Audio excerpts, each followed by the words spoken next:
Hi, everyone. I'm Garrett Steede. I'm an assistant professor in the Agricultural Communication and Marketing program, and I'm excited to share with you some research that I worked on when I first arrived here at the University of Minnesota with my teammates Troy McKay and Rebecca Swinson. In school-based agricultural education programs, we like to look at it under the lens of a three-circle model: experiential learning through the supervised agricultural experiences, leadership development and competitions through FFA, and in classroom instruction. And so today we're going to be taking a look at some research we did looking at classroom instruction in school-based agricultural education programs and the role that ag communications plays in those.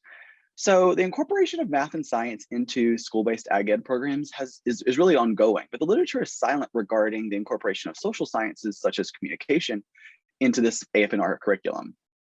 However, science educators and education organizations have explicitly identified that communication skills are requisite competencies for scientific literacy in a 21st century world. So what we did to kind of take a look at social sciences in the high school agriculture classroom was we worked with 4 pre-service teachers to develop interdisciplinary lessons incorporating agricultural communications curriculum into their currently existing animal and plant science courses. So then when appropriate, those student teachers taught some of those lessons during their student teaching experience. And then upon return, we completed qualitative one-on-one interviews with each of those pre-service teachers.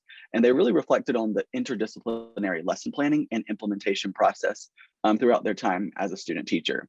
So what we found, we analyzed the data through the conceptual framework lens of the ADDIE model, which is an acronym for Analyze, Design, Develop, Implement, and Evaluate. And as you might assume, we have a lot more direct quotes from these interviews than just the ones I'm sharing here. But for time's sake, some things that we found, a quote from one of the student teachers said, "I now have 2 students interested in ag communications that had never heard of it before as an option before." Another said that that I even had an opportunity to then talk to them about the Ag Communications Career Development event. I found a team of 3 that's looking forward to doing it again next year. And then finally, students are going to need those skills of communication, and they'll probably last longer in the student's mind than knowing what nitrogen deficiency looks like. That's not something that they're going to use every day, but they will use communication. And so these pre-service teachers found different types of value in these interdisciplinary lessons. So what does all of this mean?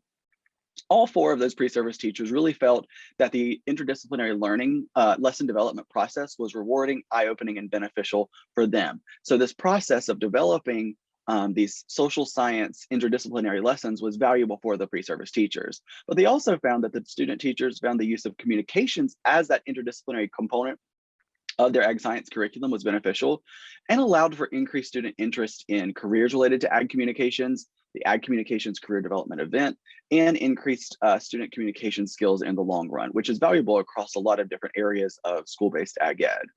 So finally, for ag communications programs like ours here at the University of Minnesota, this research really highlights some clear avenues for engaging high school students with potential career opportunities that are available for ag communications. And so this helps us recruit new students to come and be a part of our program. I really enjoyed sharing my research with you today, and I'd love to chat with you more about it.